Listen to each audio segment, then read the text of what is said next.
Hello everybody, Namaste and welcome to my YouTube channel. My name is Patrick from Unity Ascending and I'm so glad you're here.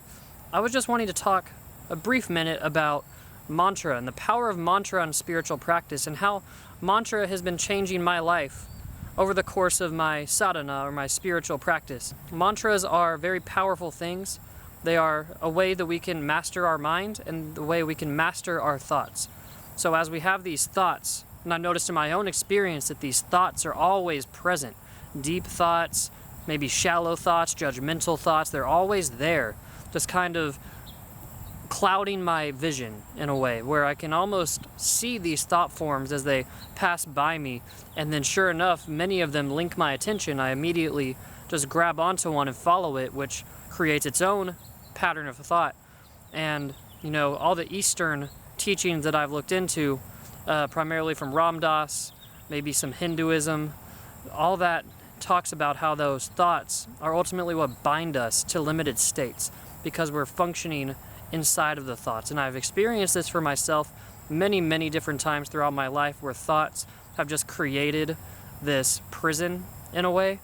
And what the mantra is it's a way to consciously disidentify from your thoughts, and it's a way that you can rise above your thoughts and see that you are not them.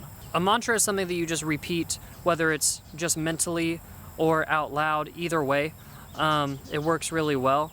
I prefer to use Sanskrit mantras because it's my understanding that Sanskrit actually resonates with the chakra system in your body. So when you chant a specific mantra in Sanskrit, you're actually opening your chakra systems, which is really cool.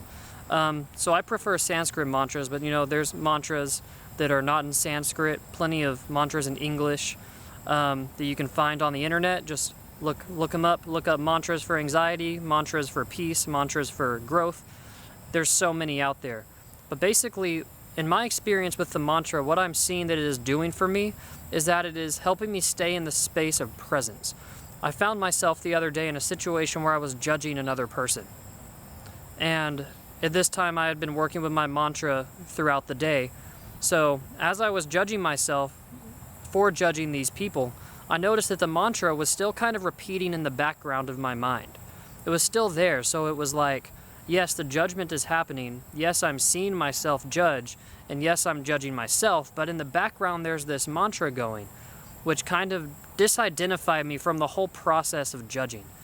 What it did was it helped me to become the observer, where I could see this judgment and say, it's happening, but it's not really something that I'm doing in the space of presence. It's something that's just kind of running on its own.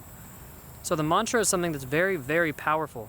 And my own experience with it is that it just continues to get more powerful.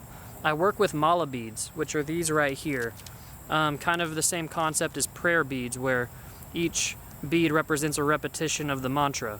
So this is a great way for me to stay grounded during a spiritual awakening, is that I can turn to these beads, I can turn to the mantra, close my eyes and just continue to do it, continue to repeat it. If you're going through a spiritual transition and you're finding yourself incredibly ungrounded, I've been there, I'm still there.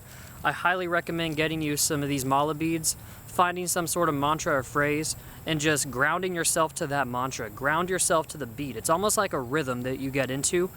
And as Ram Dass says, that you don't actually chant the mantra chants you. The mantra is this entity in of itself where it kind of just comes in to your body. It's like you're channeling an energy in a way. So anytime you work with energy, you can get into expansive states.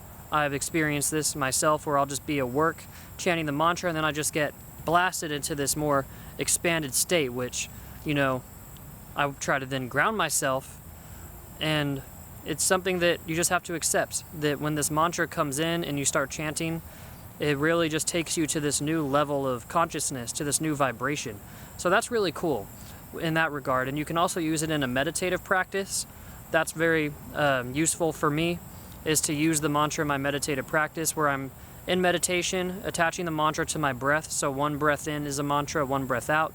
So the mantra is really just a tool for anchoring your energy and balancing your energy, as well as learning to disidentify from your thoughts. It puts you in the space of presence, in the space of being the observer. And in my life, this has been tremendously helpful. It's been tremendously helpful to ground me, tremendously helpful for me to feel more connected to myself and to others. So I highly recommend that if you're going through some sort of spiritual awakening or transition, look into mantras. Look into Sanskrit mantras, look in the tradition of using these mala beads, look in Ram Dass's teachings. He's big on mantra. It's such a helpful tool.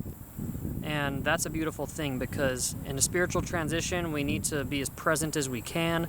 We need to observe our thoughts, observe our anxiety, observe our fear, observe our judgment. And the mantra is a tool for that. So I highly recommend looking into mantra. It's very, very helpful. Thank you so much for stopping by today. If you enjoyed this video, please subscribe for more content. And in peace, love, blessings, and gratitude, namaste. I'll see you next time.